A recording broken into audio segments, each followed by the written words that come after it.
Shalom peuple de Dieu.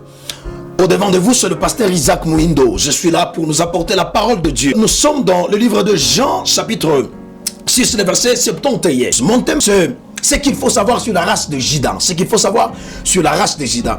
Par définition, la race, c'est l'ensemble de personnes ou un groupe de personnes qui portent le même caractère, qui portent le même caractère ADN, qui sont ici du même espèce, je voulais le dire autrement. Et il y a 3-4 choses que vous devez comprendre par rapport à une race. Lorsque nous parlons de la race de Juda, ces choses ne sont pas mises à côté. La première des choses, c'est que le temps passe. Elle passe souvent, mais elle ne changera jamais une race. La chose que vous devez comprendre par rapport aux races de Juda, c'est que ce sont des personnes qui sont à nos côtés. Mais le temps passera toutes les fois à nos côtés sans changer leur caractère.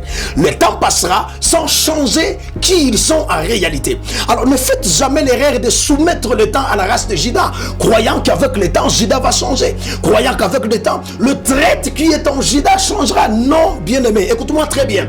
La race de Juda, le temps ne le change pas. Le temps passera, mais Juda restera toujours Juda. Deuxième des choses que vous devez comprendre, c'est que le climat peut changer, mais la race de Juda ne change pas avec le climat. Vous devez comprendre avec moi. Vous pouvez prendre un Juda, vous le faites sortir de là où il est, vous le déplacez un peu, croyant qu'il va changer. Mais écoute-moi très bien, le climat changera, tous ceux qui sont à côté de Juda changera, mais Juda lui-même ne changera jamais. Comprenons dans la parole de Dieu, Pierre était à côté de Jésus, Jean était à côté de Jésus. Vous allez comprendre avec moi, Pierre était un pécheur. Et lorsque Jésus l'a appelé, il a fait de Pierre un pêcheur d'hommes. Donc vous comprenez avec moi que Pierre sort de pêcher le poisson et il devient le pêcheur d'hommes. Il a changé une saison. Vous voyez? Mais Juda sort de là où il était et il arrive dans les disciples de Jésus sans changer d'identité.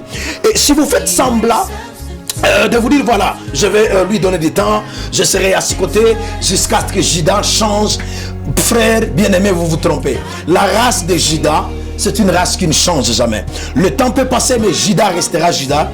Le climat peut changer, mais Juda restera Juda. Mais troisième chose que vous devez comprendre, c'est que l'alimentation que vous produisez à la race de Juda ne changera pas le caractère qui est en Juda. Si vous avez un ami Juda, vous pouvez faire tout autour de l'ami, vous pouvez produire tout ce que vous avez, mais si c'est un Juda, il ne changera jamais. Alors la question à se poser vient comme suite. Qui est-ce donc ce Juda que je suis en train de parler? C'est qui le Juda que je parle? La première des choses à comprendre, ce que vous devez apprendre par rapport au Juda, le Juda sont les types de personnes qui sont toujours autour de nous. Notez ça très bien. Juda n'est pas quelqu'un de l'étranger. Juda n'est pas quelqu'un qui ne te connaît pas. Il est une personne d'abord ici de ton entourage. Il te connaît, il connaît tout le plan, il connaît tout ce que tu fais, il connaît tes amis, il connaît tout ce que tu as comme stratégie pour ta réussite. Mais vous allez comprendre avec moi, malgré tout ce qu'il connaît de toi, il ne changera pas son cœur. Je répète, la race de Juda ne change jamais. Bon nombre de gens font semblant de chercher Juda ailleurs, chercher Juda dans d'autres manières. Mais écoute-moi très bien, les Judas sont toujours à nos côtés. Je ne sais pas comment ils sont, mais ils font tout pour ne pas se débarrasser de nous. Ils font tout pour ne pas aller loin de nous. Ils peuvent être nos collaborateurs, nos amis, ils sont dans notre équipe, mais ils ne quittent jamais l'équipe sans finir la mission qu'ils ont en tête. Deuxième des choses que vous devez comprendre sur les Judas sont parmi les personnes qui sont bénéficiaires de ce que nous avons. Parmi les personnes qui sont bénéficiaires de ce que nous avons. La race de Juda me fait rigoler à un moment.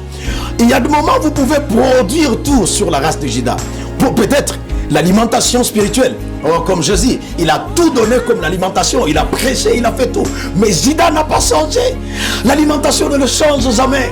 Donc la seule solution, c'est de se débarrasser de la race de Juda. Donc les Judas sont des personnes qui bénéficient de l'alimentation. Comme je viens de dire, les Judas sont des personnes, deuxièmement, qui sont ici fruits de nos aides, notre aide. Nous pouvons les aider, les scolariser, les nourrir même, les connecter dans toutes les connexions que nous avons. Mais ce qui me choque avec la race de Juda, ils ne voient pas le bon côté des choses. Ils ne voient pas tout ce que nous avions produit au-dedans d'eux. Mais ils sont là pour concevoir de nous faire du mal.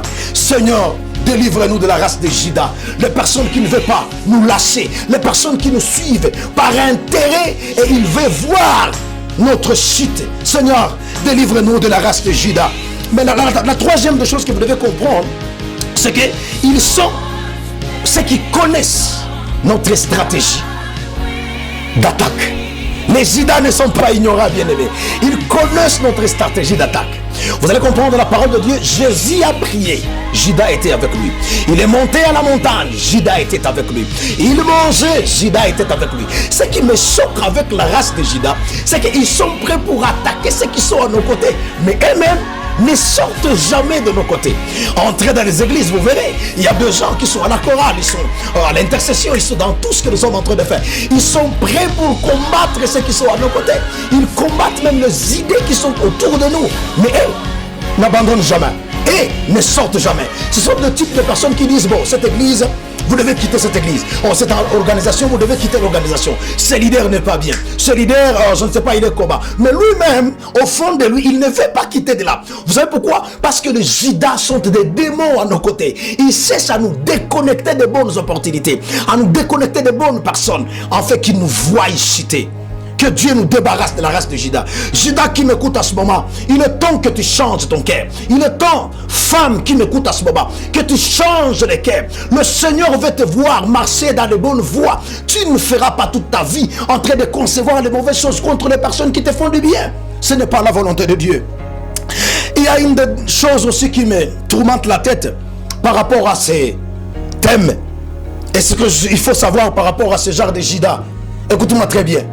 Le temps que Judas fera autour de Jésus n'arrivera pas à le changer. Je répète, Jésus a fait tout. Il était un homme puissant, un homme miraculeux, un homme qui parlait et la foule était en train de trembler. Mais malgré les types d'onction que Jésus avait, la race de Judas n'a pas changé.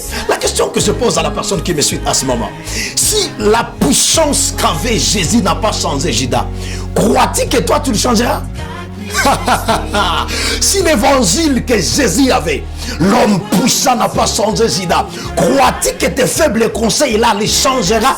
Bien aimé, ne fais pas semblant. La race de Judas est appelée à se déconnecter des personnes qui sont appelées par Dieu. Que Dieu nous sépare avec cette race de Judas. Ne soyons pas des personnes animées par les sentiments diaboliques.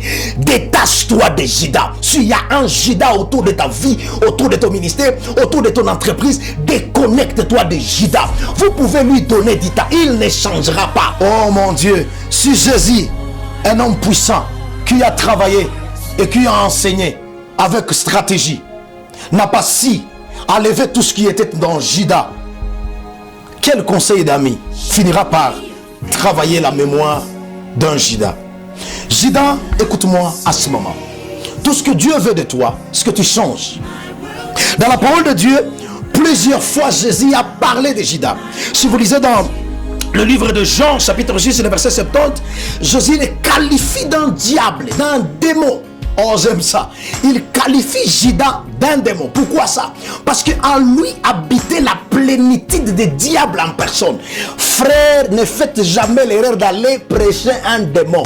Les démons sont soumis à aller dans le feu de Géhenne. Les démons ne peuvent pas changer. Le salut n'est pas fait pour le démon. Si un Judas est qualifié par Jésus d'un démon, tu crois que toi tu vas l'appeler saint? Tu te trompes, mon frère.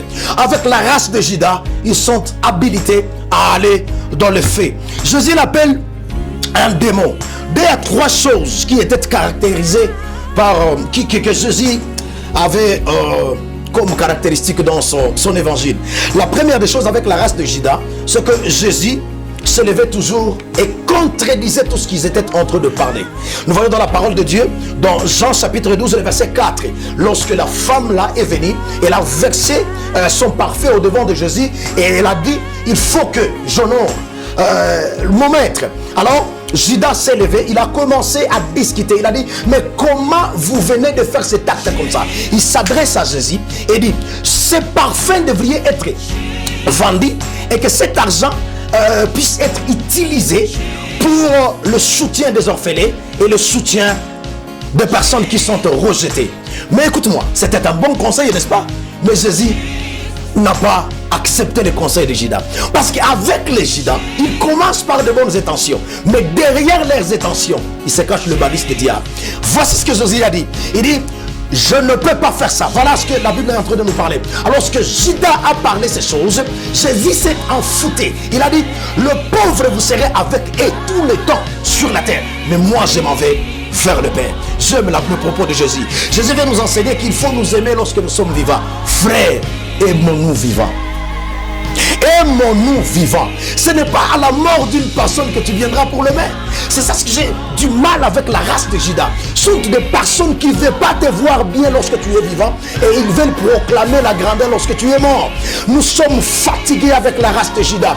Père, éloigne de nous la race de Judas. Que la race de Judas soit loin de nous. Au nom puissant de Jésus. Ne faites pas semblant, frères bien-aimés, de pouvoir serrer autour de nous et nous parler de bonnes choses alors que derrière notre don vous parlez autre chose. Aimons-nous vivants, donnez-nous vivants, faisons des choses qu'il faut en état vivant.